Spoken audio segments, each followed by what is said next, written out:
This question can be a little confusing for people because there's just a lot going on and they lose track of what they're supposed to find evidence for. So what I would do is try your best to come up with a dumb summary to start to make it really simple so that you have a clear idea as you go into these lines.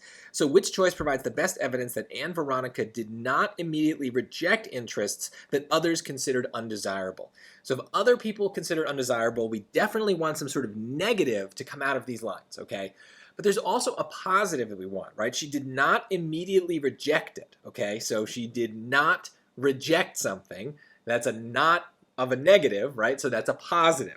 So it's a little bit of a stretch, but this is the kind of thing that actually helps me understand things and really have a goal in mind as I'm going through lines that I know I'm going to have some trouble with. So I'm looking for this mixture here, this positive and negative mixture. Let's see what we get going through each of the line references. So choice A, presently she woke up to the fact that there was a considerable group of interests called being in love and getting married, with certain attractive and amusing subsidiary developments such as flirtation and being interested in people of the opposite sex. So it's talking about the interests, but it's talking about them very positively. These seem like things that are interesting, and so that's got only the positive there.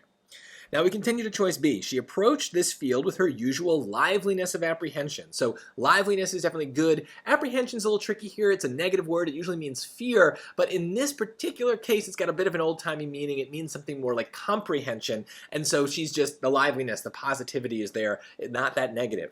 But then in the next sentence, also part of the line reference, it says, but here she met with a check, right? So a check is a limit.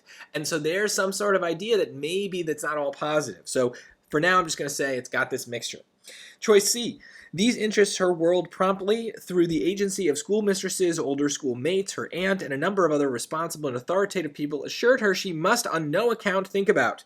So there's only negative, right? And this is the choice most people pick because it does talk about how these interests are undesirable. But remember, go back to the original question. We need something that says she does not immediately reject these. This is just talking about other people telling her that she should reject them. So there's no kind of like brief acceptance, and that's something that the question tells us we want. This is absolutely the trap answer. Let's look at D.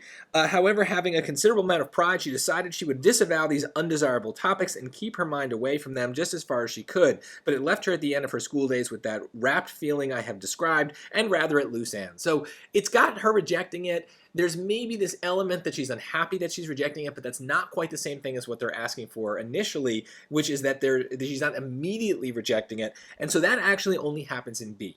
It's difficult to understand, but because I had a clear idea of what I was looking for, I was able to comprehend it a little bit better, and that is why the dumb summaries of the question are so important. When the lines are going to be confusing, if we have a clear idea of what we're looking for, we are more likely to notice it when we find it, even if we don't understand every nuance and subtlety of the lines. This is going to be a problem for a lot of you who have trouble with the English language because a lot of the words in these passages are difficult, they are not common words, and so we need to have as much understanding of the common words that are going to be in the questions and the choices as possible, so when we go to the lines, we have clear ideas of what we're looking for.